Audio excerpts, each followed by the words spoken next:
ઘરના જ નીકળ્યા ઘાતકી વલસાડમાં ગુમ થયેલા દંપતીનો કેસ જ્યારે પોલીસે ઉકેલ્યો છે અને ત્યારબાદ પોલીસની તપાસમાં અનેક ચોંકાવનારા ઘટસ્ફોટ થયા છે।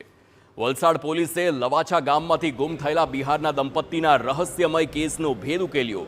પોલીસની તપાસમાં ખુલાસો થયો કે દંપતીનું અપહરણ કરીને ત્યારબાદ તેની હત્યા કરવામાં આવી હતી। પોલીસે હત્યાના મુખ્ય આરોપીની અયોધ્યાથી ધરપકડ કરી છે। 21 સપ્ટેમ્બરના રોજ લવાછા ગામના દંપતી દુખન સાવ અને મુન્ની કુમારી ગુમ થયા હતા અને જે બાદ પોલીસે ટેકનિકલ એનાલિસિસના આધારે તપાસ હાથ ધરી અને તે દરમિયાન પોલીસને જાણવા મળ્યું હતું કે યુવતીના પરિવારજનોને તેના લગ્ન મંજૂર ન હોવાથી યુવતીના ભાઈઓએ દંપતીનું અપહરણ કર્યું હતું અને બાદમાં હત્યા કરી નાખી હતી।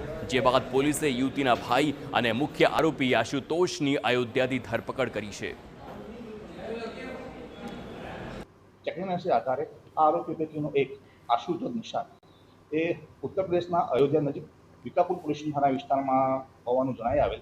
ત્યાંથી સ્થાનિક પોલીસને એસપી સાહેબની મદદ લઈ ડુંગરા પોલીસની ટીમે ત્યાં જઈને આરોપીને હસ્તગત કર્યો અને પૂછપરછમાં જણાઈ આવેલ કે આ લોકોએ ગુમ થનાર દુખન અને તેની પત્ની મુન્નીનું અપહરણ કરી અને બંનેની હત્યા કરીને ગોળી મારીને હત્યા કરેલ છે અને એ સોનભદ્ર જિલ્લાની ઉત્તર પ્રદેશના સોનભદ્ર જિલ્લાની અંદર છે।